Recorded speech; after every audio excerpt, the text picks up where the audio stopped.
महाराष्ट्रामध्ये उद्या ठिकठिकाणी वातावरण हे सक्रिय होणार आहे। उद्याच्या स्थानिक वातावरणाच्या पावसाचे जे काही जिल्हे आहेत ते सरळ सरळ समजून घ्या।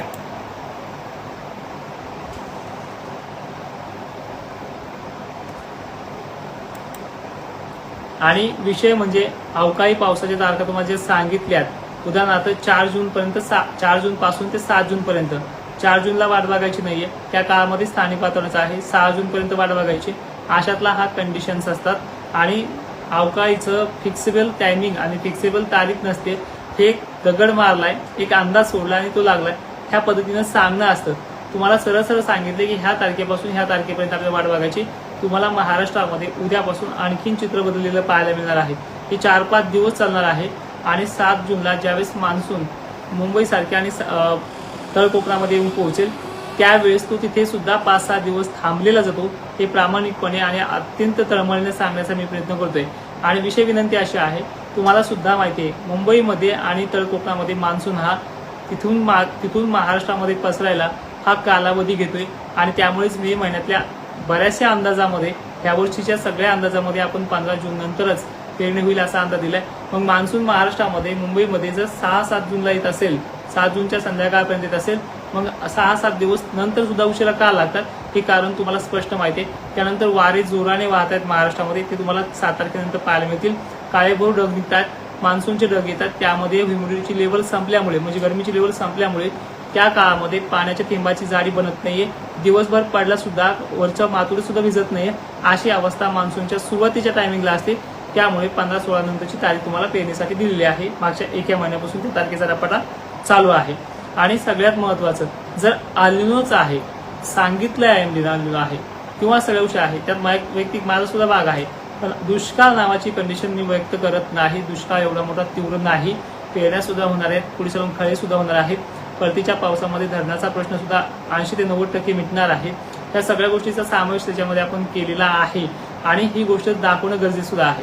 जर एवढाच अल्निनोचा मोठा दुष्काळ असता तर तुम्ही एक फोर्सफुली का होईना, एक ग्रुपच्या माध्यमातून का होईना, एक संघटन करून का होईना, मग कृत्रिम पावसाबद्दल सरकारला का ठोस विचारत नाही, व्हॉट्सअपवरती ते मेसेज का दिसत नाही की दुष्काळ आहे, तर मग कृत्रिम पाऊस पाडून पेरण्याच्या गोष्ट मार्गी लागू शकता। ठीक आहे, अशा पद्धतीने आहे। आता अनेक गोष्टी आणि कमी पावसासंदर्भात विचारत आहेत।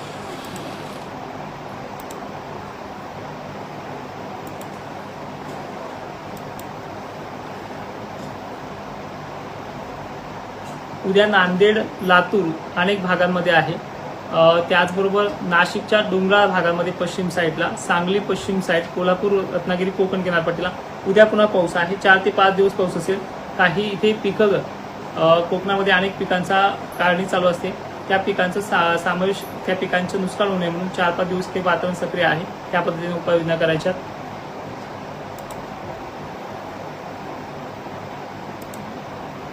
महाराष्ट्रामध्ये जे काही दक्षिण भाग आहेत, उदाहरणार्थ सोलापूर, सांगली, सातारा, याचबरोबर पूर्व विदर्भाचा समावेश जो झालेला आहे, नागपूर वगैरे, अकोला, अमरावती, इथे मेघगर्जनेसह स्थानिक वातावरणाचा पाऊस आहे। लक्षात घ्या, पाऊस आहे म्हणजे अमरावती म्हटल्यानंतर अमरावतीचे 100% भाग तो घेणार नाही, 20 ते 25% याच्यामध्ये व्याप्ती आहे। त्याचबरोबर घनसावंगी, अंबड, जालना हे जे काही पट्टे आहेत, इथे सुद्धा वातावरण सक्रिय होणार आहे। इथे अनेक भाग घेईल, अनेक भाग सोडेल। कारण काय आहे, वाऱ्यामुळे इथे अनेक भागांचा समावेश आहे। यामध्ये 4, 5, 6, 7 अशा 4ही तारखा याच्यामध्ये सांगितल्या जात आहेत। कारण असं आहे की कधी कधी 1 दिवसाआड, 2 दिवसाआड ही सिस्टम सक्रिय होते। उद्या जर पावसाची सक्रियता पाहायला मिळाली ती सर्वाधिक जास्त पुन्हा 6 तारखेला जास्त असेल 5च्या तुलनेमध्ये, अशा प्रकारचं सिस्टम इथे पाहायला मिळते। बुलढाणा जिल्ह्यासाठी मोठी अपडेट नाही, पण बुलढाण्याच्या दक्षिण भागामध्ये जसं की देऊळगाव राजा, परळी, चिंदखेड राजा, लोणार, मेहकरला पुढचे 4 दिवस पोषक वातावरण आहे। हिंगोली, वाशिमसाठी उद्याचं वातावरण चांगलं आहे। वाशिमचा दक्षिणेकडील भाग, रिसोड साईड, मंठा साईड, त्यानंतर इकडे जिंतूर पट्टे, नांदेडचा माहूरगड परिसर, नांदेड किनवट, नांदेड पालम वगैरे भाग सुद्धा काही ठिकाणी पावसाची शक्यता उद्या आहे। त्यानंतर परिसर उद्याचा जो यवतमाळ, पुसद, डिग्रज, घटंजी परिसर आहे, चंद्रपूर देखील पश्चिम भाग आहे, वर्ध्याला देखील अनेक ठिकाणी उद्या 4 जूनला आहे। त्यानंतर नागपूर वगैरे, सावनेर, पटोल भाग जे आहेत, अमरावतीचे उत्तर, पश्चिम, पूर्व भाग ही तिन्ही साईडचे आहेत। सौदूची व्याप्ती नाही, तर वातावरण सक्रिय असणार आहे।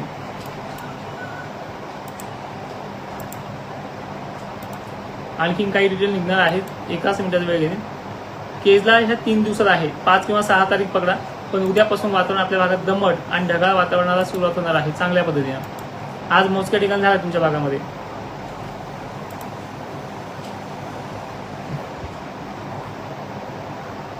ह्या ज्या पावसाळ्याच्या पेरण्या चालू असतील त्या पेरण्या तुमच्या नियोजनात चालू आहेत. येथे पेरणीची तारीख कुणालाच दिलेली नाहीये.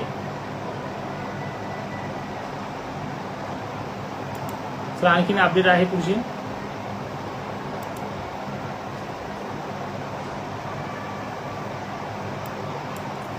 जळगाव जामनेरला जसं मागच्या 2 दिवसापूर्वी झालं होतं वारं वगैरे, तीच पद्धत पुन्हा उद्या आहे. त्याचबरोबर उद्याची व्याप्ती जी आहे थोडी थोडी बरी आहे. लक्षात घ्या कुठले भाग आहेत, पुन्हा एकदा सांगण्याचा प्रयत्न करतोय. उद्या नांदेड पट्टा, पूर्व भाग, देलगुर परिसर हा सुद्धा आहे याच्यामध्ये. निलंगा पट्टा, केज, ओढवणी, बीडचा भाग जो आहे तो आहे. माजलगाव पट्ट्याचा समावेश आहे. सर्व दूरची व्याप्ती नाही, हा पॉईंट लक्षात ठेवायचा आहे. लातूर भाग आहे. त्यानंतर धाराशिव जिल्ह्यातल्या काही पश्चिम भागामध्ये आहे, बार्शी वगैरे भूम परिसर. त्यानंतर बुलढाणा जिल्ह्यातले काही भागांचा समावेश आहे, त्यामध्ये मेहकर, लोणार परिसर आहे. रिसोड परिसरात देखील भाग आहे. देऊळगाव राजा काही ठिकाण आहे. भोकरदन, जाफराबाद ह्या भागामध्ये 3 दिवसामध्ये मोजक्या ठिकाणी राहील. मालेगाव क्षेत्रात सलग आजही काही ठिकाणी झालाय, उद्या सुद्धा राहणार आहे.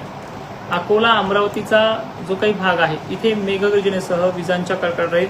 कदाचित तुरळक ठिकाणी गारपिटीची शक्यता देखील याच्यामध्ये राहू शकते. शेतकरी समृद्धी मिशन मध्ये एकाचाही प्रश्न आला नाही, सगळ्यांना शेतीच करायचं पडलंय.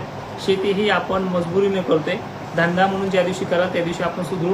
हे तुमच्या लक्षात ज्या दिवशी त्या दिवशी मला कमेंटमध्ये शेतकरी समृद्धी मिशन मध्ये माहिती विचारत चला, नक्की सांगण्याचा प्रयत्न करेल. महाराष्ट्राच्या बाहेर, भारताच्या बाहेर राहून कॉंग्रेस पार्टी तयार झाली, पण शेतकऱ्यांची पार्टी तयार होत नाही, ही एक लाजिरवाणी गोष्ट आहे.